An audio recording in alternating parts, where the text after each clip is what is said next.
बहाने में लोग बड़े चतुर, और भगवान दोनों की ओर देखकर मुस्कुरा रहे हैं। श्री राम जी का विवाह नहीं हुआ था, श्री लक्ष्मण जी युगल चरण धोकर चरणामृत लेते। विवाह हुआ तो बायां चरण श्री किशोरी जी, दायां चरण लक्ष्मण जी धोकर चरणामृत लेते थे। पर आज केवट न दायां की बात करा न बायां की, मोहि पद पदुम पखारन कहो। तो भगवान मुस्कुरा कर देखते हैं कि तुम दोनों का अधिकार जा रहा है, बेहसे करुणायन। और केवट की मांग की चौपाई एक ही, बहाने से भी बात नहीं बनी। एक के घर मेहमान आया, जाने का नाम ना ले, दोपहर का तो भोजन करा दिया, वो इतना कृपण कि शाम का भोजन न कराए, लेकिन मना कैसे करे।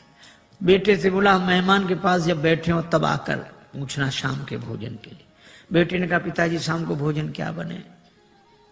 तो पिता मेहमान के बगल में बैठा था। पिता कहने लगे शाम को फिर भोजन, अभी मेहमान के साथ तो हमने भोजन किया ही था, अब शाम को फिर भोजन करें, हम कोई राक्षस हैं?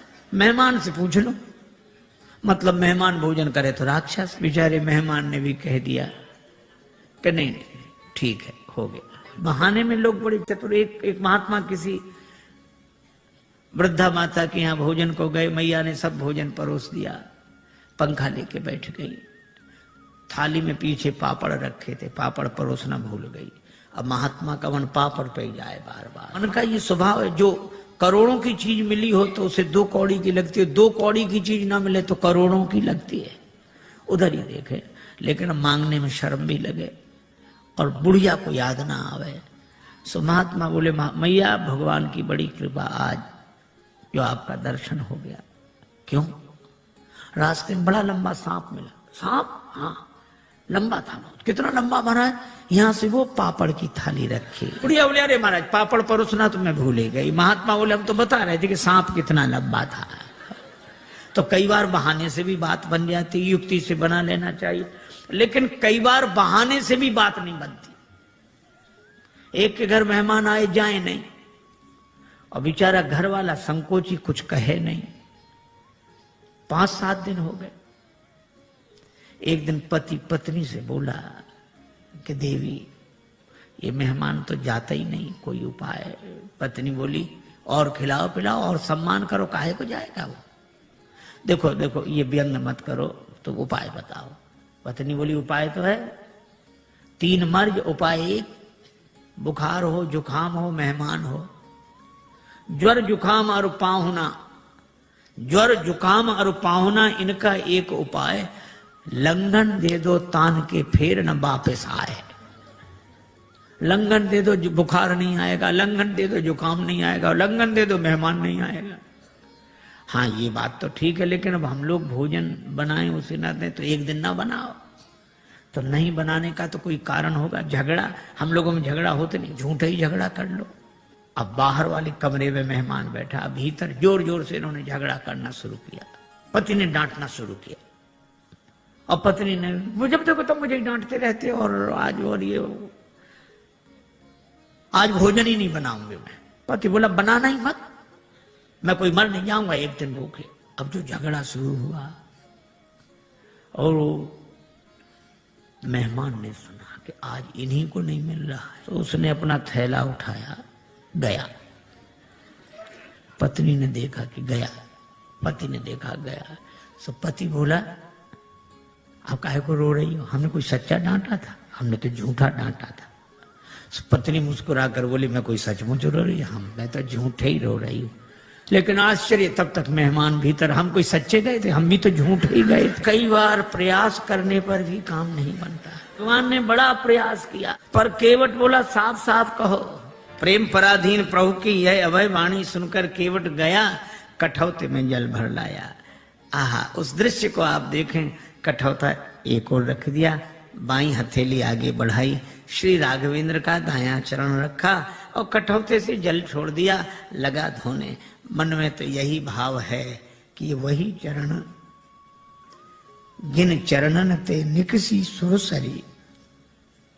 बड़े भाव से चरण धो रहा, लेकिन पता नहीं लगने दे रहा।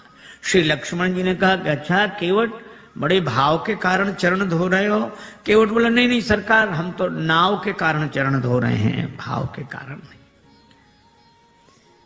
भगवान एक पांव से खड़े हैं, केवट बैठा, देवता भी आश्चर्य कर रहे हैं कि ऐसे भक्त तो देखे जो भगवान के सामने एक पांव से खड़े रहे, पर ऐसा भक्त नहीं देखा जिसके सामने भगवान ही एक पांव से खड़े रहे। बड़ी देर हो गई, भगवान ने कहा केवट चरण धुल गए? केवट बोला हाँ महाराज धुला तो, लेकिन तब तक भगवान ने चरण नीचे रख दिया। केवट बोला गड़बड़ी कर दी, चरण गीला था, पहुंच तो लेने देते मेरी इस फटी दुपटी से, आपने पहुंचने नहीं दिया, गीला चरण धरती में रखा, धूल लग गई, दोबारा धोना पड़ेगा। लक्ष्मण जी बोले हो चुके पार, चरण तो गीला रहेगा ही, इसमें धूल लगे, इसे धुलाओ, उसमें लगे तो उसे धुलाओ, पर चरण ही धुलाते रहो, कभी दाया कभी बाया कभी। भगवान ने कहा रुको रुको, केवट से पूछने दो। केवट हम कब तक ऐसे ही खड़े रहे? केवट बोला सुनो सरकार, गौतम तीय तारण अधम उदाहरण है, प्रेम से पगों को पखारन मोह दीजिए, और धोए चरण को बिनु पहुंचे धरनी में धरो, लागी रज फेर भ्रम दुगुन ना कीजिए। दोबारा मेरे भ्रम को उत्पन्न न करें। और रेखन में जड़े कण केते देख देख धोऊं। भगवान बोले हम एक पांव से कब तक खड़े रहें? आप एक पगते खड़े याते न खीजिए।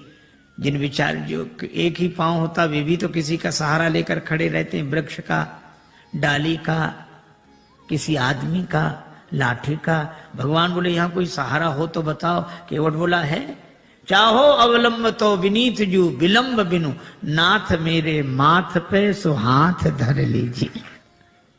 भगवान कहते हैं कि देखो कैसी चतुराई है। लोग कहते हैं हमें सहारा मिल जाएगा अगर हमारे माथे पे हाथ रख दोगे, पर केवट कहता हमें नहीं, अगर आपको सहारा चाहिए तो हमारे माथे पे हाथ रखो। भगवान ने केवट के माथे पर हाथ रखा तो बरस सुमन सुर सकल सिहाही, यही सम पुण्य पुंज को नाही। चरण धुले। भगवान ने कहा भैया चरण तो धुल गए, हाँ तो अब पार करो। केवट बोला अभी नहीं, आपके लिए घाट का नियम थोड़ा ही तोड़ दूंगा। नियम क्या है? जो पहले आते हैं उन्हें पहले पार करता हूं, बाद वालों को बाद में। भगवान ने कहा तो हम ही तो आए यहां पहले, और पहले से कौन है जो पार ना होगा हो? हमें तो नहीं दिखाई दे रहा। केवट बोला अगर आपको दिखाई पड़ ही गए होते तो पार ही ना हो गए होते। कौन है? हमारे पूर्वज। तो तुम्हारे पूर्वजों का उद्धार कैसे होगा? केवट हाथ जोड़कर बोला जैसे महाराज भागीरथ के पूर्वजों का उद्धार हुआ। महाराज भागीरथ के पूर्वजों के उद्धार के लिए गंगा जी का जन्म ब्रह्मा जी के कमंडल में हुआ, और आज मेरे पूर्वजों के उद्धार के लिए गंगा जी का जन्म मेरे कठौते में हुआ है।